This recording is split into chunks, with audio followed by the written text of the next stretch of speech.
believe that they are capable of success. Raising our expectations shows that we care about our students' futures, which I believe gives them a reason to succeed. We're looking to school districts, teachers, and administrators to get creative, to find ways to engage our at-risk students, to bring them back into the fold. Raising the dropout age is an opportunity to try policies and programs that may have been bypassed before or perhaps haven't even been thought of yet. So I encourage all of our schools to use the new policy as a catalyst for changing the way we educate Kentucky's children. And I want to thank all of those who helped us along the way, especially Commissioner Holliday and his staff at the Kentucky Department of Education, our Graduate Kentucky Coalition, the Kentucky Board of Education, our legislators, and every superintendent, administrator, teacher, and citizen that believes that our children deserve the opportunity to realize their dreams. Thank you.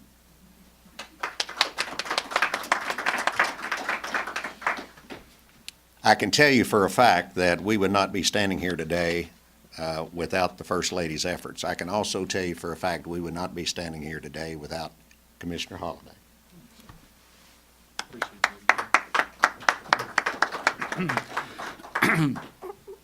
Well, we got down to about 3, and I called the governor, can you make a call? And he did. So I really appreciate the governor getting us over the final hump, but we did reserve our backup in the hole, the First Lady. She didn't have to make a call. But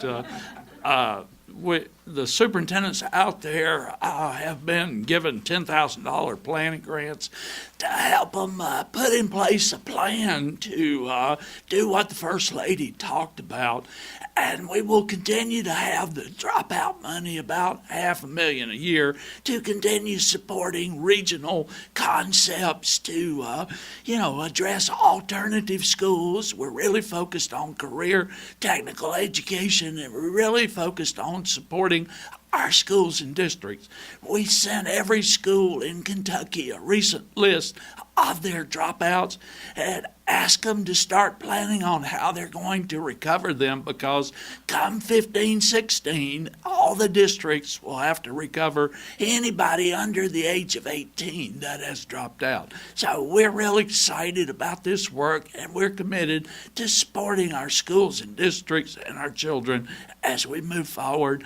And again, I thank the First Lady and the Governor for their vision for this and their unending support for this. Thank you.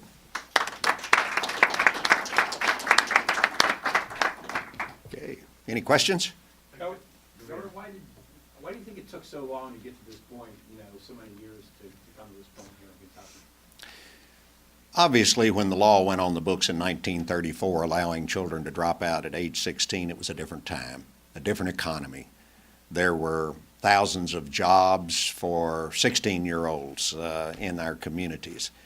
All of that has changed, and we know it's changed. And now, 8 decades later, a high school diploma is just a starting place.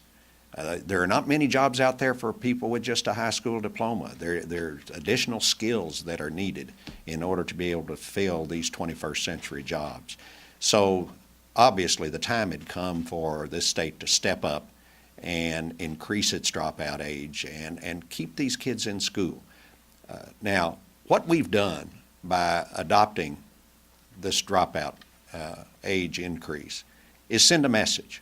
We've sent a message to the kids, we've sent a message to their parents and to the communities that education matters and that we care about these children. It won't solve all of the problems, we know that. Just as the First Lady and the Commissioner said, we have to work with these children individually to find out why they dropped out and how we can connect with them so that they see the value of being in school and developing a skill, developing an education that will help them be productive in today's society. But many schools now are doing this, and they're doing a good job of it, and we just need to build on what's already going on out there and just think of the quality of life that some of these kids will have now that they wouldn't have had before.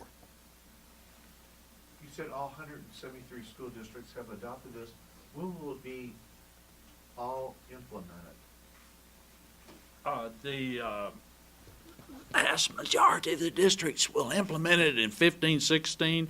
We have just a handful of districts that their boards just recently adopted the policy in December, January, so they need more time for the planning, so they will implement in 16, 17. So we'll be fully implemented by the 16, 17 school year, which is a full year ahead of what the legislation predicted. And if a school board finds out that this is costly, can they back out of this? Do we need a state law to say it's gotta be 18?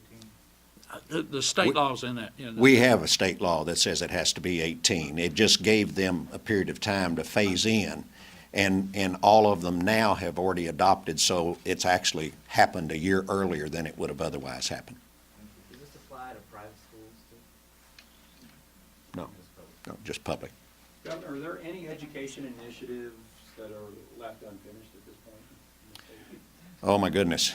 I'll bring the commissioner up to talk about that. Certainly, there's still much work to be done. I'm very proud, and I know the commissioner and first lady are also proud of how far we've come.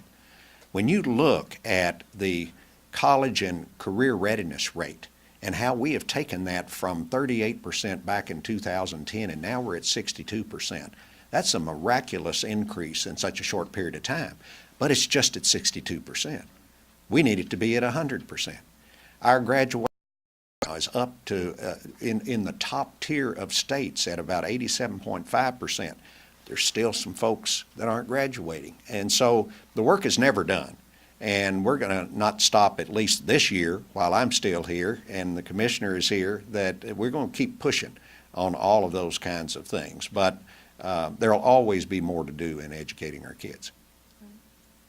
And your early childhood program too. I think the early childhood is such a focus, now. If we give these children an opportunity to get the right beginning, both in their educational experience and in their health experience, then they will be those children that will not be dropping out, or would not consider it. They will be able to stay in line with their school grades and be able to accomplish and not experience the frustration that others have done in the past when they did not have that experience.